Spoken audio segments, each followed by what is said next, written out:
Hello everyone, welcome. Rebecca here from my little cottage in the Blue Mountains, New South Wales, Australia. Here I like to talk about lots of creative endeavours, especially sewing endeavours and fabric finds. Today I'm going to talk to you about some terrific fabric finds. I've had a package delivered today that I've been waiting with bated breath on, and it's finally arrived. So I thought, great, let me show you my recent purchases. I've had a really busy last few weeks, so it's been a while since my last video post. I've had 3 or 4 performances with my choir in the last few weeks. My year 4 class, so they're about 10 years old here in Australia. My year 4 class and I had to prepare and then run a school assembly last week, so that was also a really big commitment and lots of preparation. Just so many little things. I don't think I've had a recess or a lunch break in 3 and a bit weeks. That's not unusual for a teacher, but some days I even found myself literally running places to get things done and to get everything completed on time. It was a little bit crazy. And then of course, once everything's done, you have the absolute crash afterwards. So I'm home from work. I'm trying to do one of those things where instead of buying groceries, I look at what I've got, because every time I do that, I realize I can probably make meals for the next 2 or 3 weeks if I only look at what's in the fridge and the pantry and the freezer. So my house smells terrific.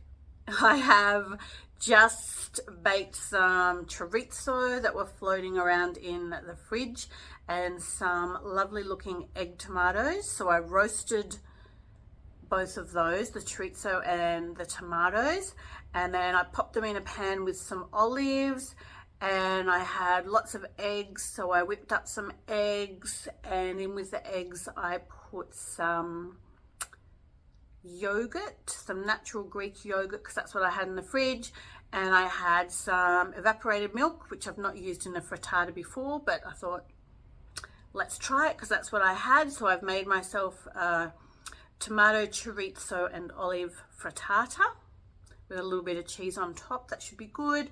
And on top of the stove in a pan, I had, for some reason, I can't remember why, I had almost 2 kilos of apples. I'm sure I had great plans for them and then didn't follow through. So they were going to waste, so I've peeled and chopped all of those, and they are stewing on the stove and will be super delicious with some brown sugar and a little bit of maple syrup and some whole cloves and cinnamon. And then I always chuck in a little bit of something extra, and I pulled these out to show you. So today I put in like about a teaspoon of this apple cake spice from a really terrific spice place here in, I think they're just in Australia now. Maybe they started in Melbourne, but I really love buying the fresh spices from this place. I'm going to attempt to pronounce it, but I'm really bad at it. Gewächshaus, I'm not sure. I'll put it up on the screen so you can see. And if you know how to pronounce it, feel free to tell me. This is another one that I love to put in as an extra spice into fruity things, but also cakes. Sometimes when they just call for a bit of cinnamon, I'll do an extra bit with this St. Nicholas speculoos. Yum. And my favorite thing to get from this spice shop is their cinnamon. Really fresh, delicious cinnamon. I've had some friends give me things from there as gifts, and I love using them. A friend recently gave me some spices as well as some of their hot chocolate, and I ripped through that. Delicious. And she gave me some gingerbread tea as well, and I think I've got 1 serving of gingerbread tea left. It was really lovely.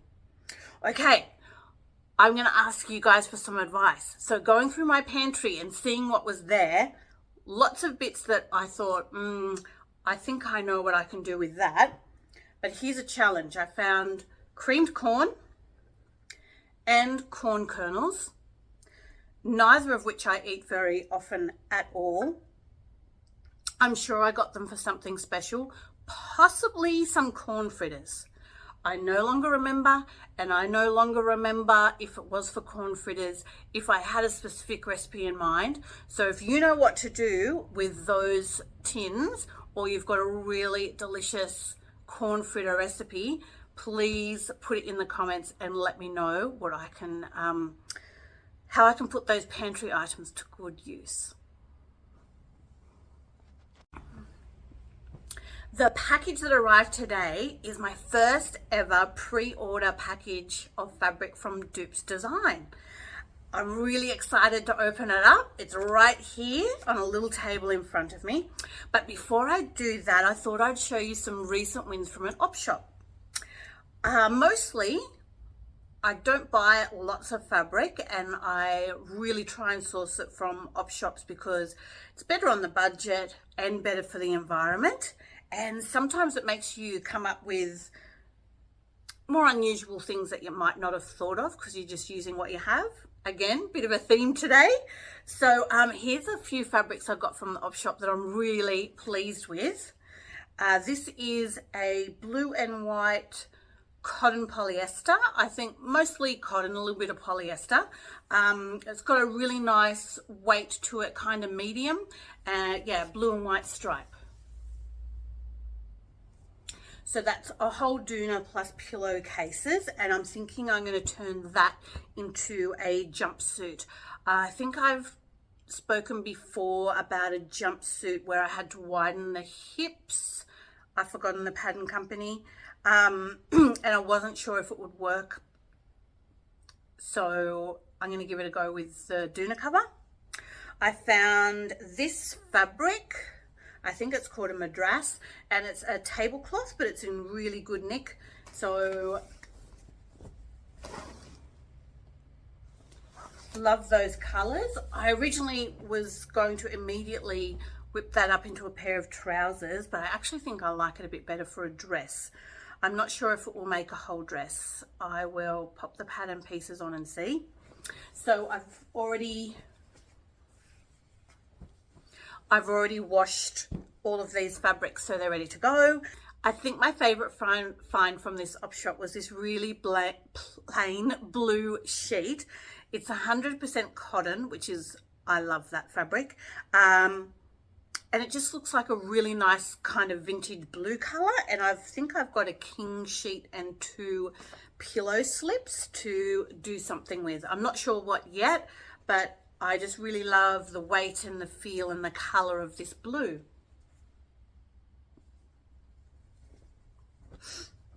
And the last op shop find I've got to show you is a vintage sheet, which is a cotton polyester blend. It feels quite nice. Again, it's a mid-weight. This is not usually my color or pattern choice, but I thought I'd challenge myself to try something out with it because it is quite pretty.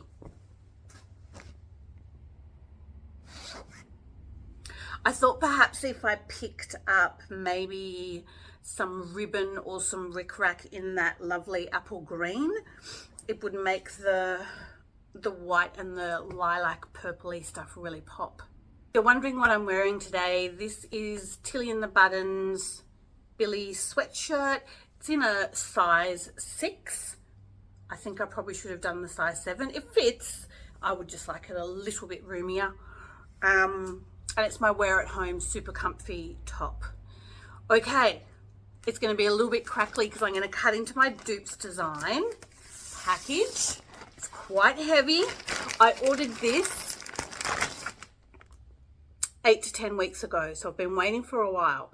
So Doops Design is a fabric company in Australia, and they design really vibrant patterns, and you can do a pre-order, so you can choose your fabric base, like a jersey, a linen, a cotton poplin, all different types of things and pre-order it, but then you just have to wait.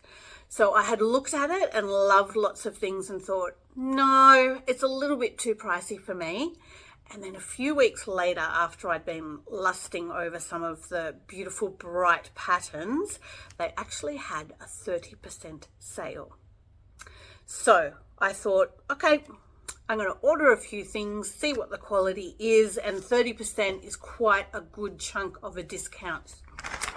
So here we go. Oh, comes all nicely wrapped. I'm loving the really bright things I can already see.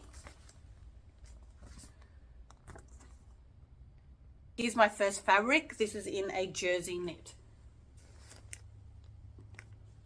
Isn't it just beautiful? The quality feels really nice. This is, I would call this a mid-weight. It's not thin, but it's not super duper thick like a sweater knit. That is just beautiful, beautiful. All right. They are just so joyful. With this fabric, I thought I'd make another Billy sweatshirt. It would go with red and blue jeans and trousers, skirts, lots and lots of things. Okay, my next one I think is perhaps my favorite. French terry is my favorite knit fabric. It's just got a lovely smooth feel on the back that's quite comforting weight but not too heavy. Oh, these are just so vibrant and beautiful. They're everything I hoped they'd be. Doops Design, just beautiful. I can't wait to pop these in the washing machine so I can get making something with them. I'm sure at the time I ordered them I knew exactly what I was going to make with them. Now I have no idea, so it'll be fun deciding. So this is like a really vibrant orange with a really light lilac-y mauve color.